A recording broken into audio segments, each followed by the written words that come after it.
আমাদের লিডারশিপে ক্যাম্পাসের মধ্যে নারী শিক্ষার্থীরা সবচেয়ে নিরাপদ অবস্থায় আছে। নারী বোনদের থেকে মতামত নেন, আমরা মতামত নিয়েছি, 3-4টা সার্ভে রিপোর্ট করেছি। আজকেও আমরা আপনার জন্য একটা সুসংবাদ আছে, আগামী এক সপ্তাহের মধ্যে আমাদের নারী বোনদের দীর্ঘদিনের তাদের দাবি ছিল আমাদের সুফিয়া কামাল হল থেকে শুরু করে মৈত্রী হল পর্যন্ত, বঙ্গমাতা হল পর্যন্ত একটা বাস সার্ভিস নিয়ে আসা। তো আলহামদুলিল্লাহ আমরা নতুন একটা বাস নিয়ে আসতেছি। আগামী এক সপ্তাহের মধ্যে আমাদের বোনদের জন্য, নারীদের জন্য ক্যাম্পাসের মধ্যে আমরা এই বাস উদ্বোধন করব।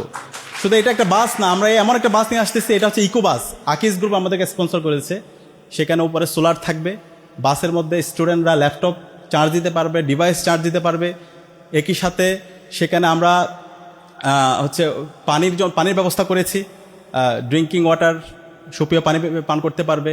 এখানে ফায়ার বক্স আছে এবং ফার্স্ট এইড, কেউ যদি অসুস্থ হয়ে যায় তাদের জন্য বক্স আছে। বিভিন্ন ধরনের আমরা আধুনিক ফেসিলিটিস এখানে রেখেছি। আলহামদুলিল্লাহ সেটা আমরা প্রমাণ করেছি। বিশ্ববিদ্যালয়ের যেন আবাসন সংকট না থাকে, 2841 কোটি টাকা একটা প্রকল্প, সেটা নিয়ে আমরা কাজ করতেছি। সেই প্রকল্পের কাজ যদি বাস্তবায়ন হয়, বিশ্ববিদ্যালয় ইনশাআল্লাহ আর কোনো আবাসন সংকট থাকবে না। প্রথম বর্ষ থেকে শিক্ষার্থীরা সুন্দর একটা পড়ার টেবিল পাবে, সুন্দর একটা তাদের রুম থাকবে, তার একটা বেড থাকবে, চমৎকার একটা একাডেমিক পরিবেশ আমরা নিশ্চিত করতে পারবো। এবং আমরা আশা করতেছি আগামী 1 থেকে 1.5 বছরের মধ্যে এই আমাদের হল নির্মাণগুলো কাজ শেষ হবে ইনশাআল্লাহ। নারী শিক্ষার্থীদের জন্য 65 লক্ষ টাকা খরচ করে আমরা জিমনেশিয়াম তৈরি করেছি।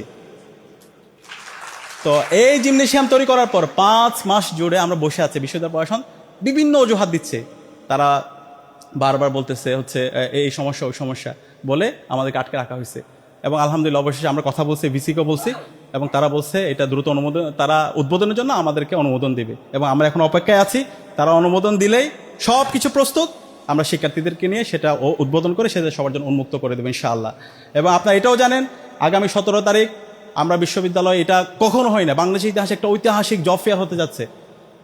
430-এর অধিক জব অপরচুনিটি, 40-এর অধিক চাইনিজ কোম্পানি থাকবে। আমরা চায়না গেছিলাম, ওখানে গিয়ে শুধু খাওয়া দাওয়া পূর্তি করি না, আমরা ওখানে কাজের জন্য গেছি। চায়নার উদ্যোগে আপনারা জানেন একটা নারী শিক্ষার্থীর জন্য 15 শিক্ষার্থীর একটা হল নির্মাণ হবে। একই সাথে আমরা একটা জব ফেয়ার করতেছি এবং আমাদের আরও অনেক প্ল্যান আছে, আমরা কাজ করতেছি।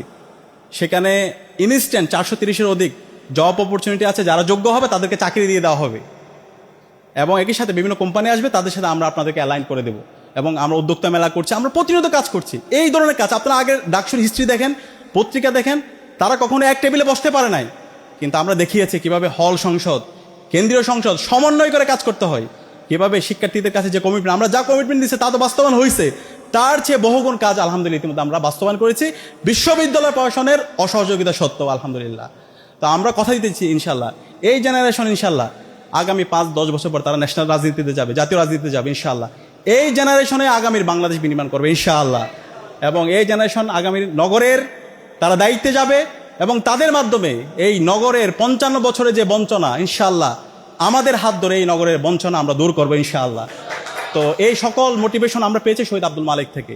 এই শহীদ মালেক হলো আমাদের প্রেরণার বাতিঘর। শহীদ মালেক আমাদেরকে শিখিয়েছে কিভাবে কাজ করতে হয়, কিভাবে কথা দিয়ে কথা রাখতে হয়, কিভাবে ডিকলোনাইজ মাইন্ডসেট বিল্ড আপ করতে হয়, কিভাবে বলতে হয় যে আমরাই পারি, আমরাই সেরা, আমরাই পারবো ইনশাআল্লাহ।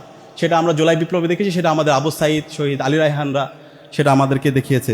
তো ইনশাআল্লাহ আপনাদের সাথে নিয়ে আমরা সেটা বিনির্মাণ করতে চাই।